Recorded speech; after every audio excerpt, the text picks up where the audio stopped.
오늘은 저와 여러분이 함께 계시록을 가지고 은혜를 나누도록 하겠습니다. 먼저 본문 말씀은 계시록 1장 1절입니다. 예수 그리스도의 계시라 이는 하나님이 그에게 주사 반드시 속히 될 일을 그 종들에게 보이시려고 그 천사를 그 종 요한에게 보내어 지시하신 것이라. 아멘. 계시록 1장 1절을 가지고 우리는 계시록 전체를 어떻게 읽어야 하는가, 계시록을 어떻게 해석해야 되는가 하는 문제를 한번 다뤄보도록 하겠습니다. 계시록을 어떻게 읽어야 하는가, 계시록은 어떻게 해석해야 되는가 라는 것을 먼저 질문 이전에 계시록이 어떻게 기록이 되어 있는가를 알면 쉽게 우리는 그 읽을 방법을 터득할 수가 있습니다. 그런데 사람들은 계시록 자체를 상당히 어렵다고만 생각합니다. 고정관념을 갖고 있습니다. 고착화된 사람의 마음이나 가치관을 바꾸는 것은 지구의 공전을 바꾸는 것만큼 어렵다고 합니다. 편견에서 벗어났으면 참 좋겠습니다. 계시록은 보통 어렵다고 합니다. 아닙니다. 쉽습니다. 모든 사람은 죽는다고 생각합니다. 아닙니다. 에녹은 죽음을 보지 않고 하나님 앞에 데려감을 당합니다. 여리고성은 폭격을 해야 무너진다라고 우리는 생각합니다. 그러나 야 소리를 지르면 성경에서 무너졌습니다. 100세 된 사라 여인은 잉태하지 못한다라고 생각할 겁니다. 그러나 사라는 잉태했습니다. 태양은 멈출 수 없다고 생각합니다. 그러나 기본의 골짜기에서 태양은 멈췄습니다. 처녀는 결코 아이를 낳을 수가 없다라고 했지만 처녀가 잉태하여 아들을 낳아서 예수 그리스도가 탄생하셨습니다. 바다 위를 아무도 걸을 수가 없다라고 생각하지만 예수님의 제자 베드로는 바다 위를 걸어갔습니다. 성경은 온통 우리의 고정관념을 깨는 글로 기록되어 있습니다. 고정관념을 깨면 계시록은 쉽게 정상을 정복할 수가 있습니다. 자, 그러면 성경은 이 계시록은 어떻게 기록이 되어 있는가를 먼저 살펴보도록 하고 6가지 주제를 가지고 앞으로 여러분과 은혜를 좀 나누고자 합니다. 첫 번째, 계시록은 성경의 결론입니다. 두 번째, 계시록은 과거와 현재와 미래적인 계시로 기록되어 있습니다. 세 번째, 계시록은 창조의 완성이며 구속의 성취입니다. 네 번째, 그리스도를 통한 교회의 완성을 말합니다. 다섯 번째, 계시록은 종말의 시간표가 아닌 복음입니다. 여섯 번째, 계시록은 사람 사용 설명서입니다. 계시록은 사람 사용 설명서입니다. 자, 이 6가지 주제를 가지고 앞으로 저와 여러분이 은혜를 나눌 텐데 오늘은 중심적으로 계시록은 성경의 결론이다라는 말을 가지고 여러분과 은혜를 나누도록 하겠습니다. 성경을 크게 세 부분으로 나누면 구약, 신약, 계시록으로 나눌 수가 있습니다. 성경을 세 부분으로 나누면 이와 같이 구약, 신약, 계시록으로 나눌 수가 있습니다. 근데 구약을 서론이라고 본다면 신약은 본론이라고 볼 수가 있습니다. 계시록은 물론 결론입니다. 그럼 구약은 오실 예수님에 대해서 예언한 글입니다. 신약은 오신 예수님에 대해서 기록한 글입니다. 계시록은 다시 오실 예수님에 대해서 기록한 글입니다. 그렇다면 우리는 서론도 중요하고 본론도 중요하지만 더 중요한 것은 다시 오실 예수님에 대한 글인 계시록이 상당히 중요하죠. 계시록 1장 1절은 이렇게 얘기합니다. 예수 그리스도의 계시라 이는 하나님이 그에게 주사 반드시 속히 될 일을 그 종들에게 보이시려고 그 천사를 그 종 요한에게 보내서 지시하셨다. 이렇게 기록되어 있어요. 계시록 1장 1절을 통해서 구약, 신약, 계시록에 나타난 결론을 함축한 글입니다. 따라서 계시록 1장 1절은 성경 전체를 함축한 글이라고 말해도 과언이 아닙니다.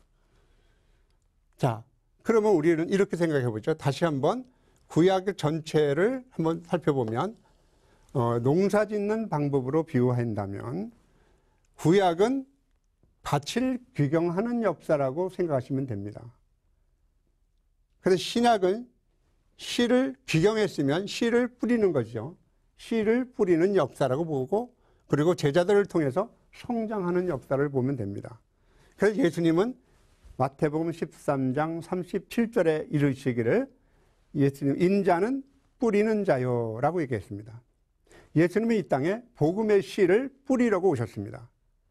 우리의 마음의 심전에 마음의 밭에 복음의 씨를 뿌리신 분은 예수님이십니다. 예수님이 구약에 수많은 선자들이 피를 뿌려서 예수님의 오실 길을 미리 준비하고 계셨습니다. 그래서 우리의 마음의 심령을 복음을 잘 받아들일 수 있도록 규경을 한 것이죠. 그래서 예수님이 오셔서 복음의 씨를 뿌리셨습니다. 복음의 씨를 뿌려서 예수님의 제자들 12제자를 통해서 기독교는 불로불로 요원의 불길처럼 성장을 했습니다. 오늘날 약 20억이 넘는 그리스도인이 생기기 시작된 거죠. 그런데 마지막에 추수 때는 세상 끝이니 계시록은 씨 뿌린 것이 열매 맺고 추수하는 역사를 가리키고 있습니다. 하나님의 나라는 열매 맺는 백성이 받습니다. 열매를 맺을 수 있는 것이 바로 계시록의 내용입니다.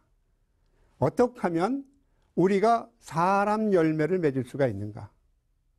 하나님은 당신의 형상을 닮은 사람을 지으셨어요. 우리는 사람이 되기 위해서 사람으로 태어난다고 생각하시면 됩니다. 혹시 지나가는 사람들에게 당신이 사람입니까? 물어보면 기분이 나쁘겠죠. 그러나 아직 우리는 사람이 아닙니다. 사람이 되어가는 중이죠. 하나님의 말씀을 통해서 하나님이 보시기에 좋은 사람이 되어가는 것이 바로 계시록입니다. 따라서 앞서 제가 말씀드린 것처럼 계시록은 사람 사용 설명서입니다. 사람 사용 설명서.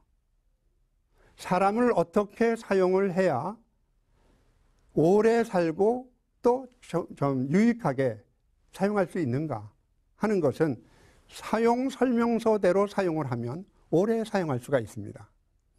사람 사용 설명서가 바로 성경입니다. 성경대로 우리를 잘 사용하면 우리 인생은 하나님 보시기에 좋은 인생이 됩니다. 그리고 참 인생이 되는 거죠. 정말 사람답게 사는 것이 어려운 세상을 맞이했습니다. 여러분, 혹시 스스로 여러분이 나가시면서 아침에 출근을 하신다거나 밖을 나가면서 오늘 정말 사람답게 살아야 되겠다라는 마음을 가지고 나가십니까? 진정한 사람이란 과연 무엇일까를 알려주는 글, 바로 계시록입니다. 그래서 하나님은 사람 농사를 지으신 겁니다. 우리가 가장 어려운 농사는 팥농사, 고구마 농사가 아니고 사람 농사입니다. 세상에서도 자식 농사가 어렵다고 그러지 않습니까? 하나님은 당신의 형상을 닮은 하나님 보시기에 좋은 사람을 마지막에 구하고 있으니 그것이 바로 계시록의 목적입니다. 그래서 이 구약은 기경하는 역사요, 신약은 씨 뿌림의 역사요, 계시록은 열매 맺고 추수하는 역사라는 것을 제가 임의로 나타낸 것이 아니라 바로 성경에 그렇게 기록이 되어 있습니다. 우리 다 같이 한번 이사야서 28장을 한번 살펴보도록 하겠습니다. 이사야서 28장입니다. 23절을 보면 이렇게 기록되어 있습니다. 너희는 귀를 기울여 내 목소리를 들으라. 자세히 내 말을 들으라. 파종하려고 가는 자가, 씨를 뿌리려고 땅을 이렇게 막 갈아 엎는 자가 어찌 끊이지 않고 갈기만 하겠느냐? 귀경만 하겠느냐? 땅을 개간하여 고르게만 하겠느냐? 귀경만 계속 귀경만 하겠느냐? 농부가 땅을 귀경하는 데는 목적이 있을 거 아닙니까? 땅만 귀경하려고 땅을 뒤집는 건 아니지 않습니까? 씨를 뿌리기 위한 것이죠. 그러니까 그 땅을 개간하여 고르게만 하겠느냐? 25절에 보면 지면을 이미 평평히 하였으면 소양을 뿌리고 대양을 뿌리고 소맥을 줄줄이 심고 대맥을 정한 곳에 심고 귀리를 그가에 심지 않겠느냐? 씨를 뿌리지 않겠느냐 하는 얘기입니다. 따라서 귀경을 했다면 농부의 목적은 씨를 뿌리는 겁니다. 그 다음에 목적은 씨를 뿌리는 거죠.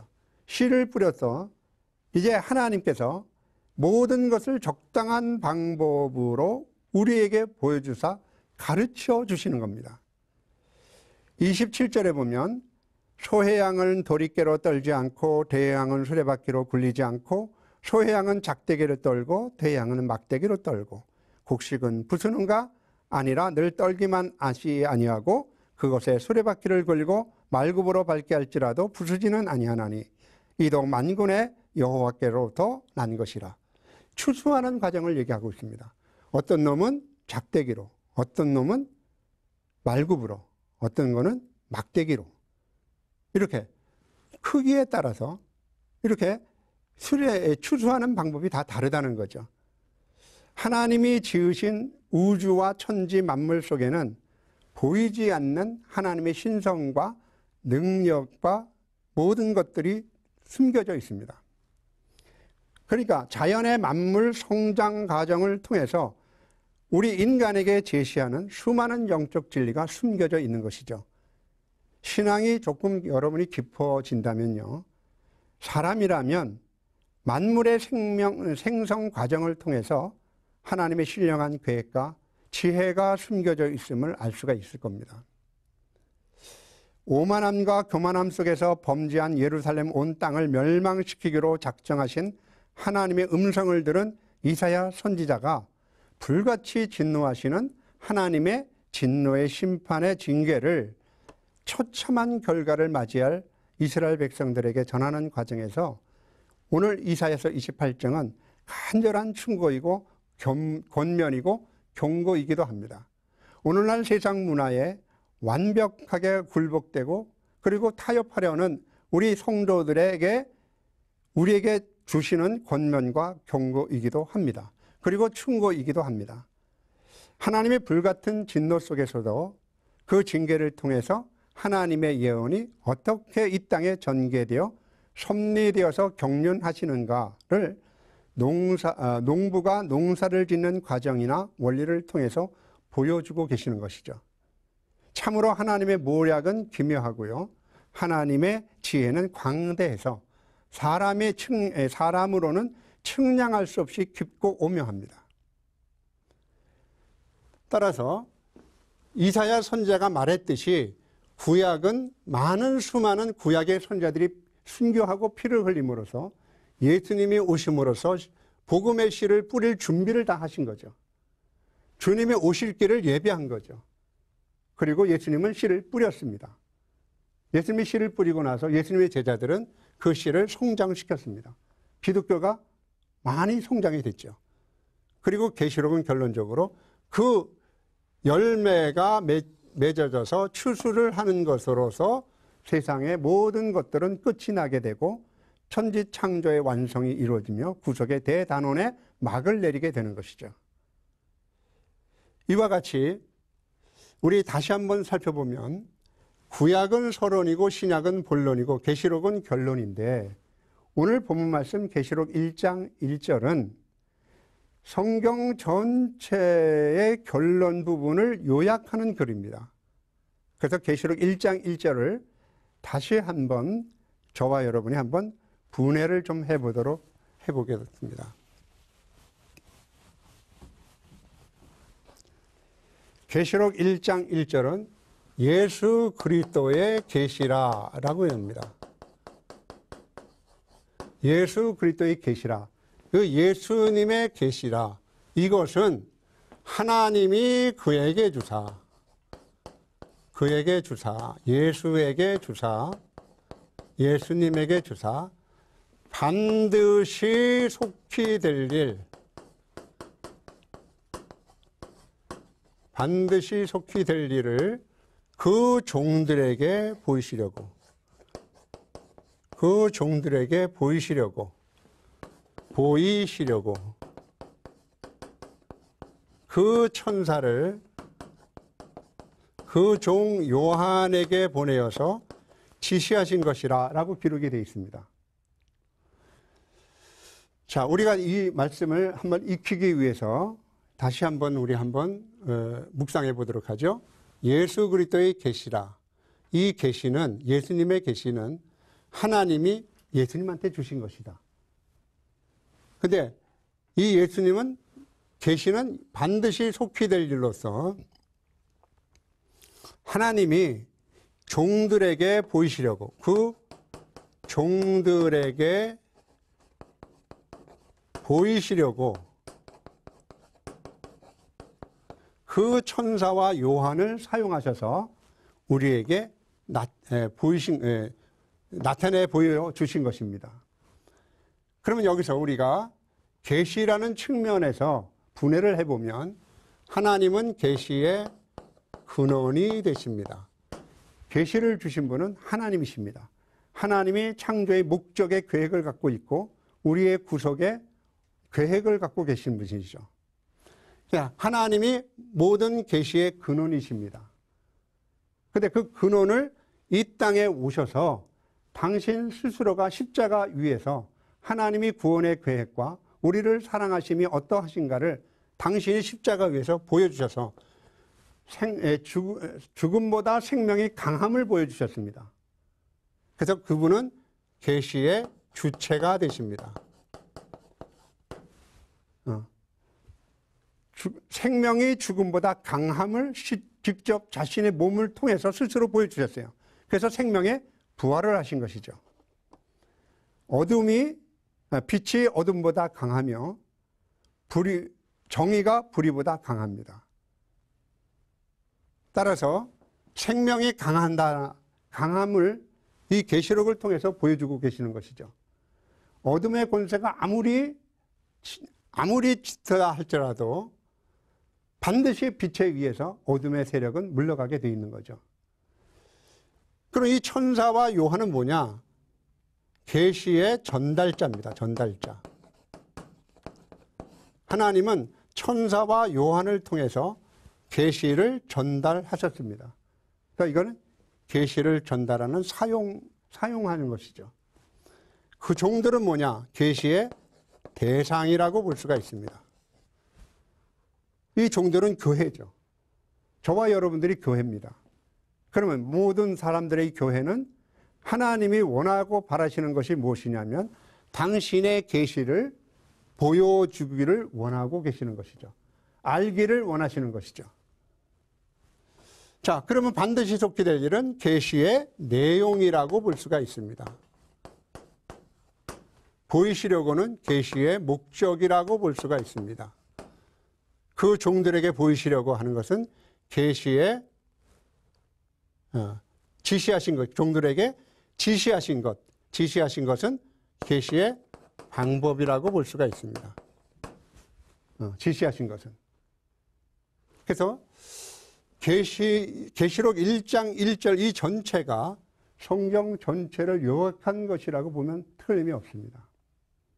성삼위 하나님께서 영원부터 영원까지 하시고 싶은 일, 그것은 당신의 뜻을 우리에게 보여주고 싶으신 것이죠.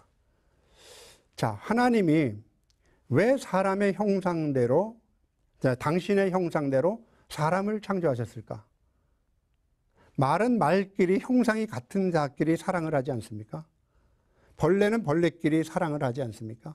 지렁이는 지렁이대로 사랑하지 않습니까? 소는 소와끼리 사랑하지 않습니까?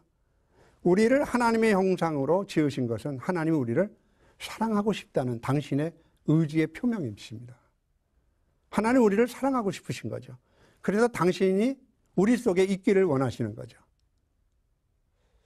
그래서 하나님은 예수 그리스도를 통해서 십자가 위에서 당신의 사랑을 우리에게 보여주신 것이죠. 내가 이만큼 서로 너희들을 사랑한다는 걸 보여주신 것이죠. 다 같이 아멘.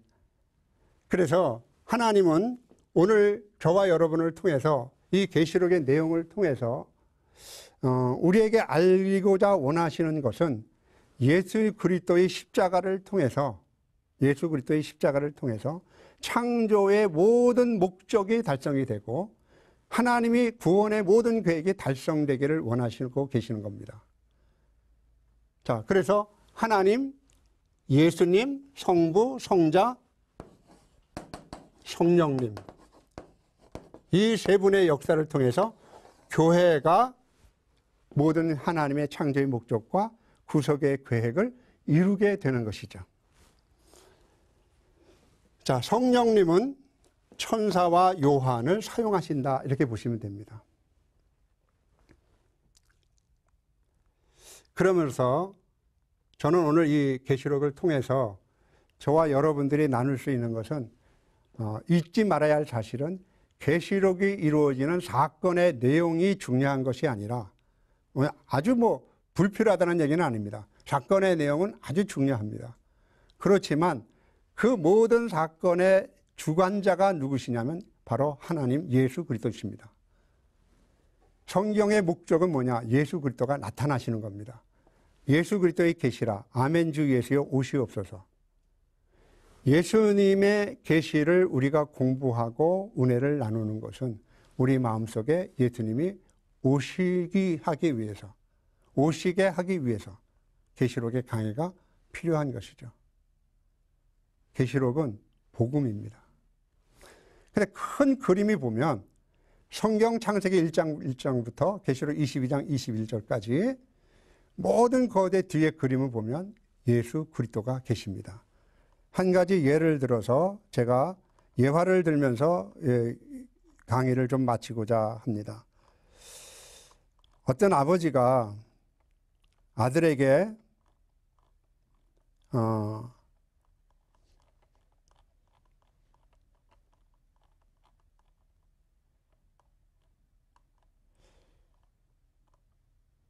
10살 된 아들이 아버지에게 함께 놀아달라고 조릅니다.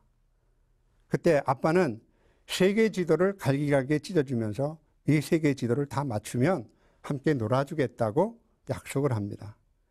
아버지는 아들이 세계 지도를 다 맞추려면 상당한 시간이 걸릴 것이라고 판단을 합니다. 그런데 5분도 못 돼서 아들은 싱글벙글 웃으면서 맞춘 지도를 가져옵니다. 아버지가 깜짝 놀라면서 아빠, 지금 지도 뒷면에 큰 얼굴이 있어서 그 얼굴을 보면서 지도를 맞췄어요. 자, 이제 놀아주세요.